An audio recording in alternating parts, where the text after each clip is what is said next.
Welcome back, everyone, to News and Views on this fine Thursday morning, where it looks like we're actually starting to have, a little bit of good weather here in Joburg. Alhamdulillah.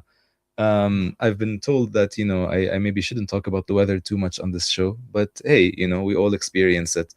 I am, of course, your host for this week, Abdullah Moswas, and I remind everyone that you can, of course, join the conversations that we're having here today. We've had some really interesting conversations, and we're going to have a really interesting one now as well.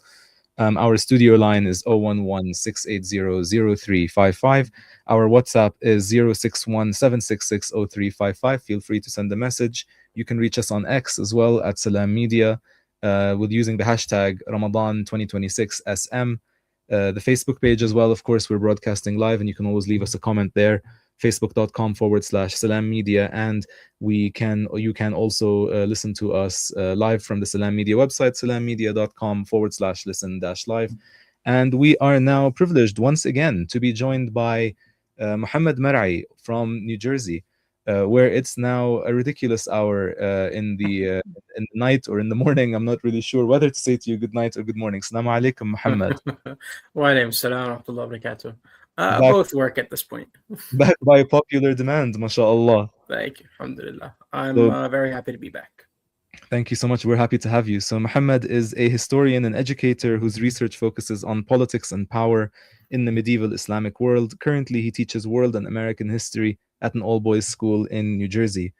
So, Mohammed, we left off on Tuesday, effectively on the eve of when Salahuddin's army starts their campaign towards Jerusalem, right? Mm-hmm. And so I think we can pick up from there and talk about kind of we've kind of spoken already about kind of some of the splits and the schisms that already existed within kind of the state of kind of the Muslim world at the time. Mm-hmm. But I think something really important to do, because often when we hear the story of Salahuddin, it's about this this great man of history, Mm-hmm. this incredible military leader who I think actually his big victory was that he was very good at managing balances of power rather than being kind of this skilled tactical commander. But of course, he was able to achieve very significant military victories. And that must have also involved kind of the participation of the people who were living in places where his army took their campaigns to. So can you tell us a little bit about kind of the failure of kind of the political leaders at the time, and how kind of these popular revolts supported the campaign to liberate Jerusalem from the Crusaders? Absolutely. And for this, I would actually like to kind of use the metaphor of a lightning bolt. If you slow down a lightning bolt as it comes, or as you kind of watch it happening, what you actually see is lightning shooting up from the ground, and then it's met in the middle by what we would see as the lightning coming down from the sky, right, from the lightning clouds, or the storm clouds, rather. So you have this meeting in the middle of grassroots movements and like the upper political elite. So like the lightning is coming up, and then you have electricity coming down from the clouds, and they meet in the middle, and you have this bang of light and sparks. I would argue it's something similar to that in the Crusades. As we talked last time, we talked about how you had like the Seljuks, and they were ineffective at resisting the Crusaders. You had the political fragmentation of Syria, where actual brothers were more interested in fighting each other or maintaining their power from each other rather than uniting. You had the Ismaili assassins who were actively preventing any kind of unity. But throughout all of this, you had the people. It was the people of Tarablus in Lebanon who resisted the Crusaders when their emir refused to fight. It was the people of Halab, Aleppo, who repeatedly not only resisted themselves under the direction of their chief Qadi, Al-Qadi ibn al-Khashab, and his influential wood merchant family, but the people of Aleppo and Al-Qadi al-Khashab increasingly made multiple attempts to secure outside military backing. So they invited the Iraqi warlord of Mosul, Udud, to come and lead the city. And then he was assassinated. And Al-Khashab goes out again and he invites Aqsun Qurb al-Bursuqi. And al-Bursuqi leads the people and everyone is happy, right? Because at this point, the people of Aleppo realize that what we need is competent leadership that won't compromise on the non-negotiable principle, which is the Crusaders need to be fought. And they develop zero tolerance for any kind of weak, conciliatory, or compromising leadership.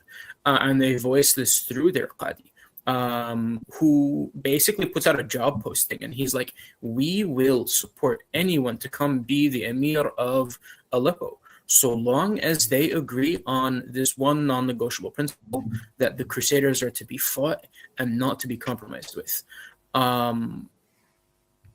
And eventually, right, they find the right person in Imad ad-Din Zengi. Imad ad-Din Zengi, and by the right person, we mean the person for the job, right? Not like the most ideal candidate. Al-Bursuqi and Maudud were far more pious than Imad ad-Din Zengi. Al-Bursuqi was actually assassinated on his way to Salat al-Fajr. He was very particular about Salat al-Fajr. He had this strong personal piety, which kind of grounded him in everything that he did. But it was also like with some earlier Islamic leaders, a vulnerability. I hate to use that word, but it was something that his enemies used against him and assassinated him in the masjid. That was kind of the MO of more... that was the MO of the more disruptive groups, right? Like the Ismaili assassins, who preferred to assassinate people in public to make their views and stances known, and their preferred place was the masjid. But Imad ad-Din was a terrible drunk. He was a what's it called? Horribly impious and very tyrannical, but his people accepted him, or the people of Aleppo accepted him, because he was willing to fight. And we'll talk, inshallah, about the people and what kind of drove them to doing a lot of this and putting up with this, inshallah. Absolutely. And I mean, in many ways, this kind of reflects the reality that we live under today, where there's this tension still between leaders who want to preserve the status quo, and then, of course, populations who are suffering, frankly, and who recognize that part of the cause of their suffering is, you know, the fact that our lands are effectively ruled either by, you know, like colonial vassals or colonizers themselves. Yeah. And so that's a great stopping point, Mohammed. Thank you so much. We're going to go to a quick ad break, and we'd be really happy for you to stay on afterwards for us to continue discussing this. Of course. Thank you. Across Sudan, starvation is tightening its grip.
Media live from our headquarters in South Africa.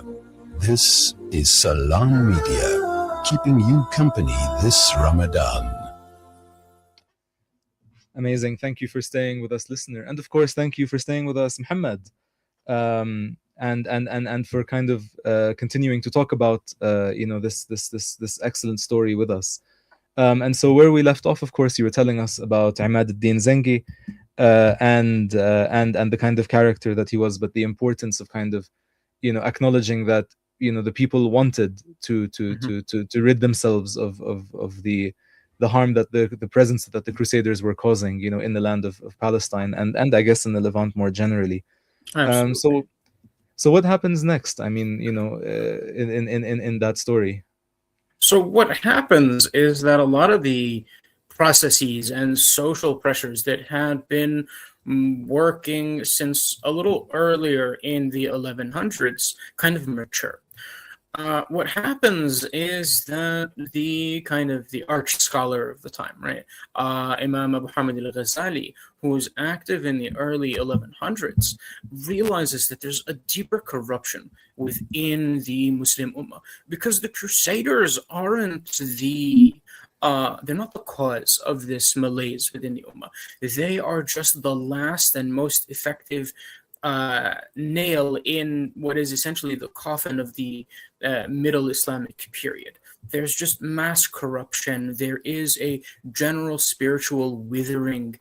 And he authors his magnum opus, Ihya Ulumuddin, the revival of Islamic sciences, which becomes the kind of manual for spiritual purification and the intellectual purification of the Islamic world, the intellectual space within the Islamic world.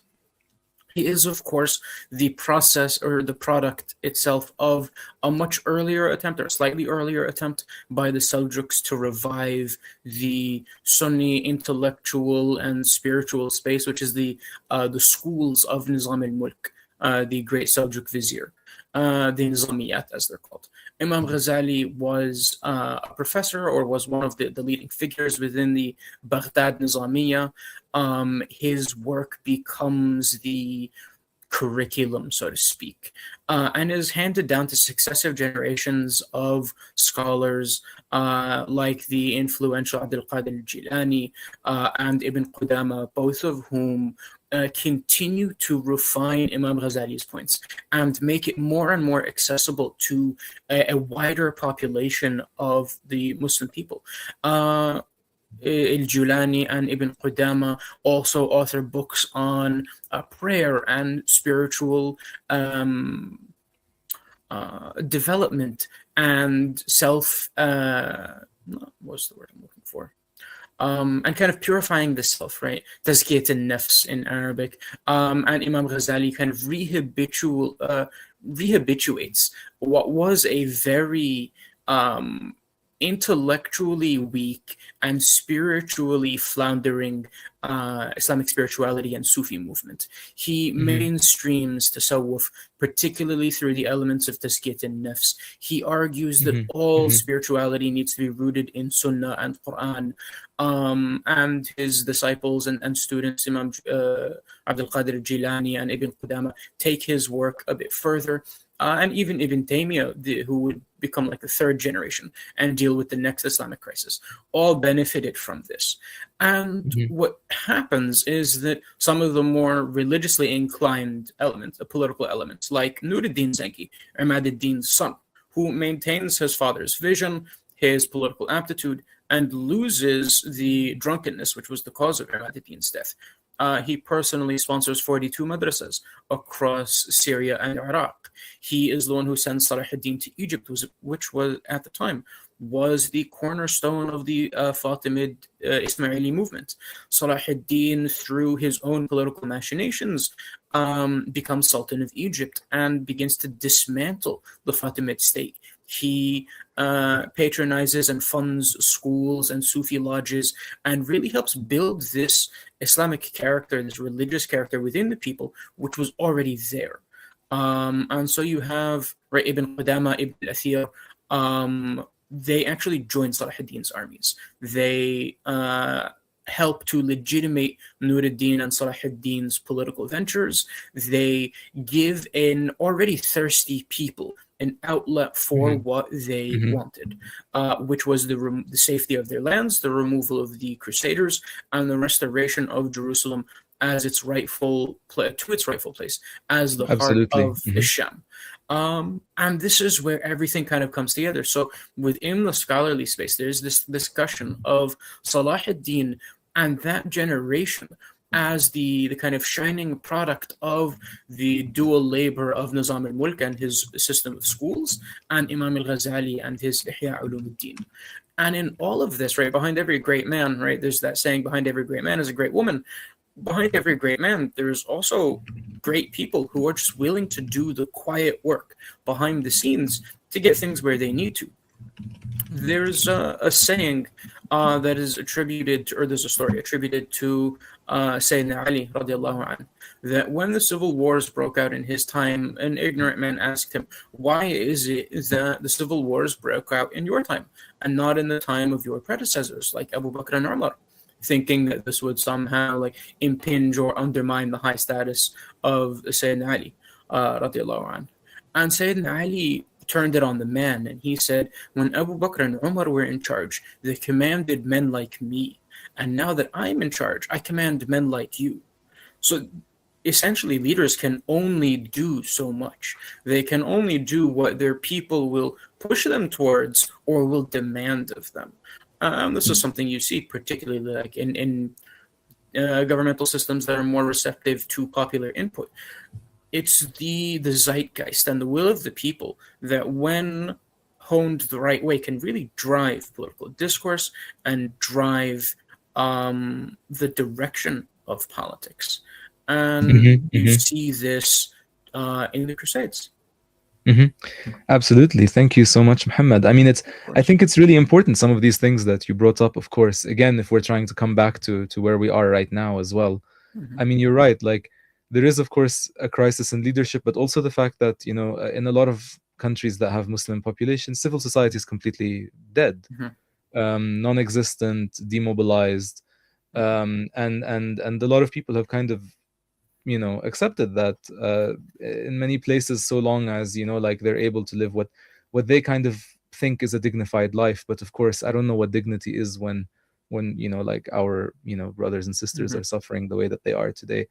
And then there's also, of course, the important role of the intellectuals that I'm really happy that you brought up, because that's another issue, is that, you know, if we're kind of looking at the regions that right now immediately surround Jerusalem, knowledge production is weak, frankly speaking. You know, if we're looking at, you know, like the Arab states that surround Palestine at the moment, even if we extend it further out, you know, to like certain other Muslim states that are on the periphery, if we compare it to, you know, like other places in the world, even compared to like where we're sitting right here in South Africa, knowledge production, I think, is quite strong, actually. And that's been an important part of kind of like pushing back against some of the regressive elements in policy making over here.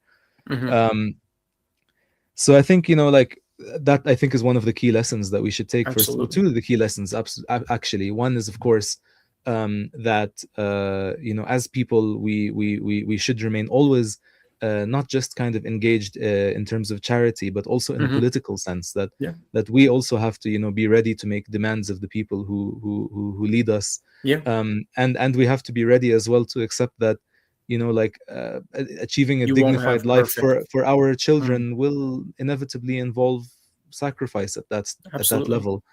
And then the other thing, of course, is we have to be very serious about knowledge production, which I feel, unfortunately, a lot of Muslims are not that serious about it at the moment. And I would really call upon them to really, you know, like make a concerted effort, just as we do towards, you know, relief and humanitarian upliftment, to make a concerted effort towards, you know, like providing researchers and scholars and teachers, of course, teachers like yourself, actually, with kind of the material backing that, you know, allows for this sort of work to be done.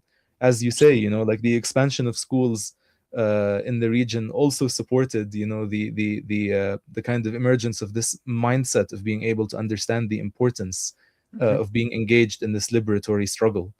Absolutely. And I think right now this is something that we struggle with largely.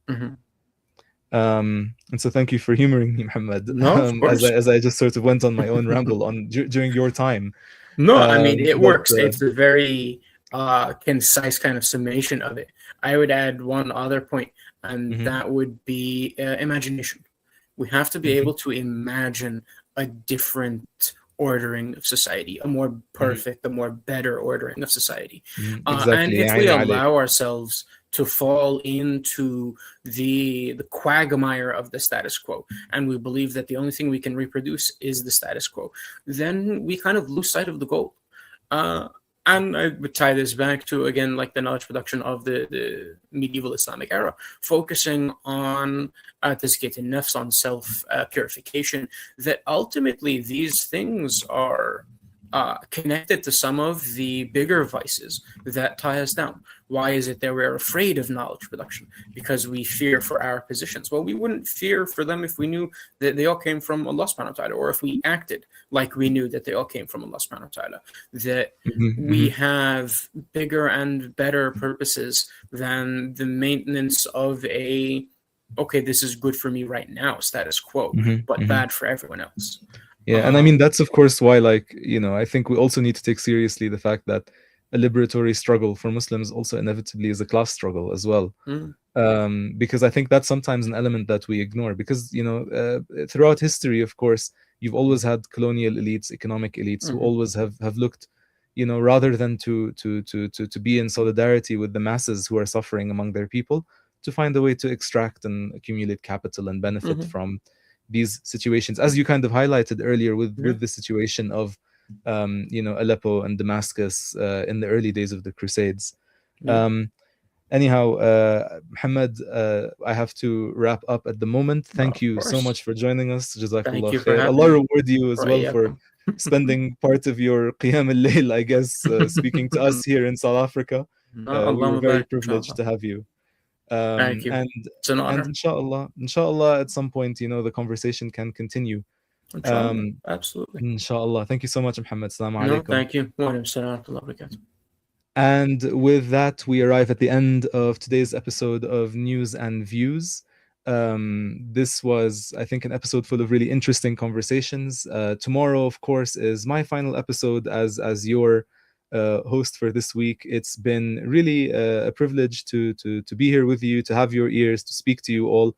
And tomorrow, of course, we will be back with some really hard-hitting and engaging topics. I am, again, Abdullah Mwaswis. I'm a researcher affiliated with the Afro-Middle East Center and the Qatar South Africa Center for Intercultural Understanding. And of course, you know, kind of carrying on from this story of Salahuddin, you know, inshallah, we will always be people who are able to exercise our agency and work towards a liberatory outcome in Palestine, in Jerusalem, here in South Africa, in every part of the world where injustice reigns. And we will be, inshallah, all of us together among the people of justice in the Akhirah. Thank you so much. Have a blessed day. May Allah accept all of our efforts and our fasts. And I will see you again tomorrow morning, inshallah. Assalamu alaikum wa rahmatullahi wa barakatuh.